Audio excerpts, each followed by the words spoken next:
चलिए, तो आज काफ़ी दिनों के बाद में हमारे दिमाग में एक अच्छा विचार आया है। और वो अच्छा विचार ये है कि अगर हम कुछ नहीं भी करेंगे, कुछ अच्छा नहीं भी करेंगे, तब भी समय चला ही जाएगा। इसलिए आज से हमने डिसाइड किया है कि प्रीवियस ईयर पेपरों को सोल्व करवाया जाए। अभी मैं आपको 10 क्वेश्चन ले रहा हूँ दिल्ली मेट्रो के, उनको मैं सोल्व करवा रहा हूँ। ये क्वेश्चन हार्ड है, सिंपल है, क्या इनका लेवल है, ये दिल्ली मेट्रो का पेपर है। एक बात तो एकदम साफ समझ ली। दूसरी बात है कि अभी धीरे धीरे नंबर ऑफ क्वेश्चन बढ़ाई जाएगी। तो आज से अपन ने दोबारा पढ़ाना चालू किया है। तो क्या नाटक है, पहली बात तो ये कि दिल्ली मेट्रो का पेपर के 10 क्वेश्चन अभी हम सोल्व करवाएंगे इलेक्ट्रिकल ब्रांच के, और कोई ना कोई क्वेश्चन डायरेक्ट एग्जाम में आ सकता है। तो चलो देखते हैं क्या बात है। और ये एक टेस्ट की तरह है, जस्ट लाइक टेस्ट। क्वेश्चन आपकी स्क्रीन के सामने है और आप आंसर देने की कोशिश करें। आंसर आता है तो ठीक है, बहुत अच्छी बात है। 10 क्वेश्चन है तो 10 में से 10 कितने लोगों के आते हैं, ये इंपॉर्टेंट है। चलिए, अब पहला क्वेश्चन है आपके सामने, बताइए ज़रा। ये क्वेश्चन है, कहता है कि भाई जो है रेजिस्टेंस का जो वोल्ट है, वो रेजिस्टेंस के पास जो वोल्टेज है वो 3 वोल्ट है, और इंडक्टेंस का जो वोल्ट है वो 4 वोल्ट है। तो कहता है कि पावर फैक्टर बताओ कितना है। तो बताइए क्या आंसर आएगा, आराम से सोच ले। काफ़ी दिनों बाद सोचा कि यार कुछ किया जाए अच्छा सा। चलिए बताए, पावर फैक्टर बताओ क्या आएगा इस क्वेश्चन का। तो देखिए, पावर फैक्टर डन। चलिए, पावर फैक्टर की बात हम कर रहे हैं। तो देखिए भाई, आपको पता है कि पहले सर्किट का हम टोटल वोल्टेज पता कर लेते हैं। हमारे सर्किट में एक तो रेजिस्टेंस लगा हुआ है और एक इंडक्टेंस लगा हुआ है। तो इसका टोटल वोल्टेज क्या हो जाएगा, अंडर रूट भाई 3 और 4। इसका वोल्टेज 3 है और इसका वोल्टेज 4 है, तो टोटल वोल्टेज क्या होगा। तो देखो 3 का स्क्वायर 9 और 4 का कितना हो गया 16, तो 25 और 25 का हो गया 5। यानी कि इस सर्किट का जो टोटल वोल्टेज है वो 5 वोल्ट हो गया। अब तुम्हें पता है कि पावर फैक्टर क्या होता है, रेजिस्टेंस का वोल्टेज अपॉन टोटल वोल्टेज, यानी कि 3/5। तो पॉइंट लगा करके 0 कितना आ जाएगा 0.6। यानी कि इस क्वेश्चन का आंसर जो है आपका 0.6 होगा। नहीं समझ में आया कोई बात नहीं, हम आपको बताते हैं। देखो बिल्कुल आसान है, कोई टफ बात नहीं है। ये देखिए एकदम सिंपल क्वेश्चन है। देखो ये इसका सॉल्यूशन है। ये देखिए भाई, रेजिस्टेंस का वोल्टेज का स्क्वायर और इंडक्टेंस के वोल्टेज का स्क्वायर। रेजिस्टेंस का 3 है तो 3 का 9 हो जाएगा, इंडक्टेंस का 4 है तो 16 हो जाएगा, 25 5 वोल्टेज।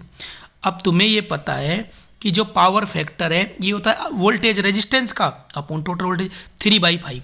तो आपको पता है 3/5 कितना होता है 0.6। यहाँ पर जो लिखा हुआ है वास्तव में ये आपका 0.6 है, ये जो है 0.6 है, ना कि 6। तो ये आपको समझ में आया होगा। देखिए 1% बदलाव भी बदलाव होता है। तो हमने कोशिश ये की है कि भाई कुछ अच्छा सा किया जाए। अब देखो ये दूसरा क्वेश्चन है, क्या क्या है ये नाटक, क्या चल रहा है। दिल्ली मेट्रो का पेपर है ये, और इसे आज से हम 10 क्वेश्चन सोल्व करवाएंगे। आप इसको टेस्ट की तरह लें। अब बताइए इसका आंसर क्या होगा। क्वेश्चन क्या है, क्वेश्चन ये है कि एक एनपीएन ट्रांजिस्टर है, इसमें कलेक्टर करंट तो 50 मिली एम्पियर है और एमीटर करंट उससे थोड़ी सी ज़्यादा, मतलब 50.5 मिली एम्पियर है। तो कहता है बीटा का मान बताओ। कहता है कि बीटा का मान क्या है, ये है, आराम से सोच लीजिए। और तुम्हें जैसा पता ही है कि ट्रांजिस्टर में सबसे ज़्यादा करंट एमीटर करंट होती है, उससे कम कलेक्टर करंट और सबसे कम बेस करंट होती है। मतलब पहली बात तो हमें ज्ञात करना है बीटा। तो तुम्हें ये बात पता होनी चाहिए कि बीटा क्या होता है। बीटा होता है IC/IB, मतलब बेस करंट। लेकिन समस्या ये है कि यहाँ हमारे पास बेस करंट नहीं है। चलिए कोई बात नहीं। तो सबसे पहले हमें इन दोनों करंट के माध्यम से क्या ज्ञात करनी होगी, बेस करंट ज्ञात करनी होगी। अच्छी बात है। तो देखो बेस करंट वास्तव में क्या होती है, बेस करंट होती है एमीटर करंट में से कलेक्टर करंट घटा दो। एमीटर करंट में से कलेक्टर करंट घटा दीजिए तो बेस करंट आ जाएगी। तो 50.5 में से जब 50 घटाएंगे तो बेस करंट 0.5 हो गई मिली एम्पियर। और तुम्हें पता है ट्रांजिस्टर में सबसे कम करंट यही होती है। ठीक बात है, 0.5 हो गई मतलब बेस करंट। अब आप जानते हैं कि बीटा क्या होता है, यानी कि कलेक्टर करंट जो कि 50 है अपॉन बेस करंट जो कि 0.5 है। तो पॉइंट हटा करके 0, यानी कितना हो गया 100। नहीं समझ में आया कोई बात नहीं, ये क्वेश्चन है आपके सामने, इसका आंसर क्या आएगा, सी आएगा। नहीं समझ में आया कोई बात नहीं, हम आपको बताते हैं, बिल्कुल आसान है। ये देखो ये आपका क्वेश्चन, आपके ये इसका सॉल्यूशन है। ये देखिए, ये देखो भाई क्वेश्चन में ये कह रखा है कि बीटा ज्ञात करना है। ठीक, आपको सबसे पहले इसमें ज्ञात करनी है बेस करंट। बेस करंट सबसे पहले ज्ञात करनी थी, ये जो है बेस करंट। तो कलेक्ट यानी कि एमीटर करंट कितनी है 50.5 और कलेक्टर है 50, तो 50.5 में से 50 जाएगा तो 0.5 आ गया। ठीक है, अब आपको पता है 50 अपॉइंट 0.5 कितना हो गया 100, तो आपका जो है बीटा कितना हो गया 100, बीटा का मान 1 से ज़्यादा होता है। चलिए अब थर्ड क्वेश्चन पे चलते हैं, ये थर्ड क्वेश्चन है। चलिए बताएं आंसर क्या है। तो अरे यार कुछ लोग कह रहे हैं आनंद नहीं आ रहा, भैया ये तो नौकरी लगेगी इन चीज़ों से, ये तो महत्वपूर्ण चीज़ें हैं, बताओ क्या आएगा इसका आंसर। आनंद नहीं आ रहा, मैं क्या करूँ भाई, आनंद नहीं आना तो यहाँ आनंद थोड़ा ना लेना है, तो पढ़ रहे हैं हम। तो बताइए ये क्वेश्चन कह रहा है कि भाई एडमिटेंस है 3 + 4j, ये एडमिटेंस है। ज्ञात क्या करना है हमें, वास्तव में ज्ञात जो करना है वो रेजिस्टेंस ज्ञात करना है। हमें दे क्या रखा है, दे रखा है हमें एडमिटेंस, और ज्ञात क्या करना है हमें रेजिस्टेंस। अच्छा एडमिटेंस दे रखा है और ज्ञात करना है रेजिस्टेंस, क्या करें क्या समस्या है। एडमिटेंस से रेजिस्टेंस, चलिए एकदम सिंपल है। आप जैसा जानते हैं कि भाई जो आपका इम्पीडेंस है वो होता है 1 एडमिटेंस, ठीक बात है। तो ये एडमिटेंस दे रखा है, इससे हम इम्पीडेंस ज्ञात कर लेंगे। जब इम्पीडेंस हमें मिल जाएगा तो आपको पता है इम्पीडेंस क्या होता है R + jx, R + jx। नहीं समझ में आया कोई बात नहीं, हम आपको बताते हैं इसका सॉल्यूशन कि इसका सॉल्यूशन क्या है। देखो एकदम बढ़िया, अगर हम इसके सॉल्यूशन की बात करें एकदम बढ़िया, ये देखिए ये आपका क्वेश्चन है। क्वेश्चन में दे क्या रखा था एडमिटेंस, तो हमें पता है कि भाई इम्पीडेंस क्या होता है 1 एडमिटेंस, 1/3 + 4j। फिर हमने इस क्वेश्चन में क्या किया है, वास्तव में यहाँ वास्तव में प्लस था तो हमने माइनस अपोजिट साइड मतलब साइन से ऊपर और नीचे मल्टीप्लाई कर दिया, तो 3 - 4j, ये तो ऐसा कि ऐसे आ गया। अब देखो यहाँ वास्तव में क्या हुआ a + b और a - b, तो एक तो है 3, तो 3 का स्क्वायर तो आ गया 9। अच्छा लेकिन b के स्थान पर वास्तव में 4j है, तो 4 का तो हो गया 16, लेकिन j की वैल्यू होती है -1, तो ये वास्तव में माइनस का 16 हो गया, और एक माइनस यहाँ और था तो माइनस माइनस प्लस, तो 16 और 9 कितना हो जाएगा वास्तव में 25, ये आपका हो गया 25। तो 3/25, 3 - 4j/25 हो गया। तो ये जो पहली टर्म है ये वाली, ये जो आपकी पहली टर्म है 3/25, यही आपका r है, ये r है और ये आपका x है, तो आंसर आएगा 3/25। बिल्कुल सिंपल है, कोई टफ बात नहीं है। अब देखो अब उसके बाद में नेक्स्ट क्वेश्चन है ये वाला। क्वेश्चन सिंपल है हार्ड है, ये दिल्ली मेट्रो के पेपर में आया है। ये क्वेश्चन किसको पढ़नी चाहिए, जो भी इलेक्ट्रिकल से कंपटीशन की तैयारी कर रहा है। कम से कम 5-1 हज़ार क्वेश्चन तो मैं सोल्व करवाऊंगा, पहले 500 सोल्व करवा दूँ फिर 5-1 हज़ार की बात कर लेंगे। नहीं चलिए बताओ, तो कहता है करंट का RMS मान बताइए। ये कहता है इस क्वेश्चन में, कहता है कि सर्किट है उसमें रेजिस्टेंस तो 10 ओम है, ठीक, करंट है 3 + 4 sin ωt + 4 sin 2ωt। कहता है RMS करंट बताओ। है जी कौन सी करंट बतानी है, RMS करंट। तो सिंपल सी बात है, इसका फॉर्मूला होता है √3 का स्क्वायर कितना हो जाएगा 9 प्लस ये 4 है ना मैक्सिमम है, तो मैक्सिमम अपॉन √2 इसका स्क्वायर प्लस क्या हो जाएगा 4, ये मैक्सिमम है अपॉन √2 इसका भी स्क्वायर। नहीं समझ में आया कोई बात नहीं। देखो हम इसके सॉल्यूशन तरफ आपको ले चलते हैं। तो देखो ये इसका सॉल्यूशन है एकदम सिंपल। देखिए भाई 3 का स्क्वायर हो गया 9, 4/√2 और 4/√2, इसका स्क्वायर कितना हो जाएगा 16/2, 16/2 32/2, 16/9, 16 और 9 25, 25 का 5, यानी करंट आपकी 5 एम्पियर हो जाएगी। देखो प्रीवियस ईयर बहुत ही महत्वपूर्ण है, ये क्या है एग्जाम में डायरेक्ट आ जाते हैं। ये देखो बिल्कुल सिंपल है, बताइए। अब क्वेश्चन सिंपल है, इसमें मैं क्या करूं, क्योंकि तो फिर आपको गेट के क्वेश्चन सोल्व करवा दें। तो भाई हमारा जो जेई लेवल के पेपर में ऐसे ही क्वेश्चन आते हैं, और जो क्वेश्चन टफ आते हैं तो भाई उनको भी पढ़ो, और जो टफ है वो तो फिर सबके लिए टफ है। तो देखिए कहता है कि ऐसी कोई कोयल है, ऐसी कोई कोयल है, इस तरह से कोई कोयल है, इस कोयल में जाने वाली करंट 2 एम्पियर है और ये जो टर्न है वो 500 है।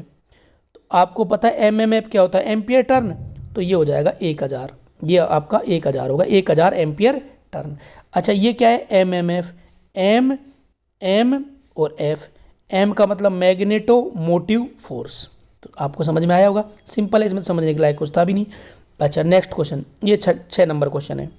ये क्वेश्चन क्या है भाई, ये देखो, कहता है कि हमारे घर में जो 3 पिन का प्लग होता है, जैसे इस ऐसा प्लग जो है, ये इस तरह का जो प्लग है, इसमें इन तीनों के नाम क्या क्या है। तो देखिए जितना हमें पता है भाई, एक तो फेस है, तो इस ऑप्शन में 2 फेस दे रखे गलत है, इस ऑप्शन में 2 फेस दे रखे गलत है, इस ऑप्शन में 2 फेस दे रखे गलत है।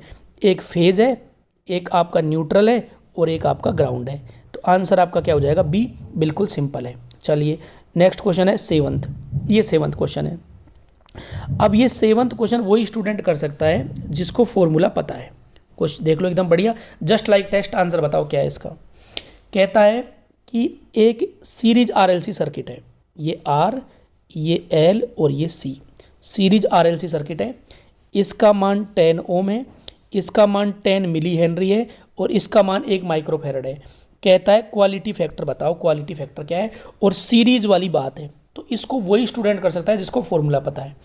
तो भाई आपको पता ही है कि सीरीज आरएलसी सर्किट में क्वालिटी फैक्टर का जो फॉर्मूला है वो होता है 1/r और √L/C। बिल्कुल सिंपल है।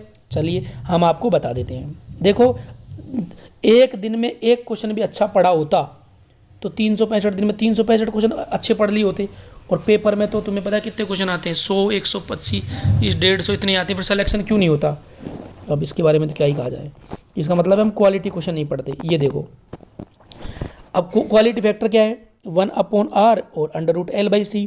तो देखो r की वैल्यू थी 10, L कितना था, 10 मिली हेनरी था, तो 1000 नीचे आ गया। C था 1 माइक्रोफेरेड, तो 10⁶ ऊपर आ गया। ठीक, तो 6 और 1 7 हो गया, 7 में से 3 गया तो 4। और तुम्हें पता है अंडर रूट है, अगर आपका जो है 10 की पावर अंडर रूट में क्या बचा, 4 जीरो बच गई भाई, 7 में से 3 गए तो 4 ही, तो उसका आ गया 100/10, तो कितना हो गया आपका 10। क्वालिटी फैक्टर कितना हो गया आपका 10। तो ये उसी का सही होगा वास्तव में जिसको ये फॉर्मूला पता है। चलिए ठीक है, अब हम चलते हैं नेक्स्ट क्वेश्चन पर। ये हमारा फॉर एग्जांपल ये हो गया, इसके बाद में ये वाला क्वेश्चन देखो, बढ़िया क्वेश्चन है। ये देखिए आपकी स्क्रीन के सामने बढ़िया क्वेश्चन है, एग्जाम में आ सकता है। हमारी फ़ोटो भी दिखनी चाहिए, नहीं एकदम बढ़िया लग रही होंगी, कोई बात ना है। देखो ये क्वेश्चन है, कहता है कि भाई जो है RLC, ये कह रहा है कि क्या कह रहा है, ये कह रहा है 3 फेज का स्टार करंट बैलेंस लोड है और बैलेंस करंट है। तो कहता है 0 सीक्वेंस करंट बताओ। कहता है R फेज की करंट, Y फेज की और B की दे रखी है, तो 0 सीक्वेंस करंट क्या होगी ये बताइए। बहुत अच्छा क्वेश्चन है, बताओ जरा। हमने कई दिन में सोचा यार अच्छा काम करते हैं, टाइम जा रहा है नहीं क्या, टाइम बढ़िया क्वालिटी से वीडियो बनाएंगे ये वो, उस चक्कर में हो नहीं पा रहा, तो इसलिए कहा जितना हो रहा है उतना ठीक है, नहीं क्या। वो कुछ लोगों ने ऐसी बात कही है ना कि भाई जहाँ तक रास्ता दिख रहा है वहाँ तक चलिए, फिर वहाँ पहुँच जाओगे तो रास्ता और आगे का दिखेगा। तो चलिए इसमें हमें क्या चाहिए, 0 सीक्वेंस करंट। ये जो क्वेश्चन है इसमें हमें 0 सीक्वेंस करंट चाहिए। तो देखो हम इसका सॉल्यूशन अच्छा वास्तव में जो 0 सीक्वेंस करंट है वो होती क्या है, वो होती है 1/3 और R फेज की करंट प्लस Y फेज की करंट और प्लस B फेज की करंट।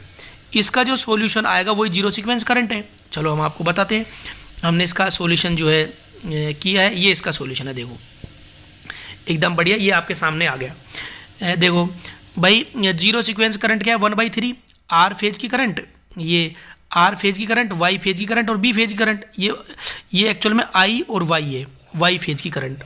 ठीक है, तो देखो इसके बाद भी इस क्वेश्चन में हमने क्या किया है, 1/3 तो ठीक है, R फेज की करंट कितनी होगी आपकी जो है 10, वो मैंने लिख दिया। अब Y फेज की करंट है 10 और एंगल 120 डिग्री, तो कोस एंगल 120 और साइन एंगल 120। ठीक है, B फेज की करंट है 10 और एंगल 120, तो कोस 120 और साइन 120। अब तुम्हें पता ही है कि हमारा जो 10 के स्थान पर तो 10 ही आ गया, और ये जो 10 है इसके स्थान पर तो 10 आ गया, ये हो गया 10। तुम्हें पता है कोस एंगल को खा जाता है तो कोस 120 हो गया, प्लस जे साइन एंगल माइनस को नहीं खा पाता तो माइनस बाहर आ गया। ठीक है, प्लस 10 कोस 120 ये होगा।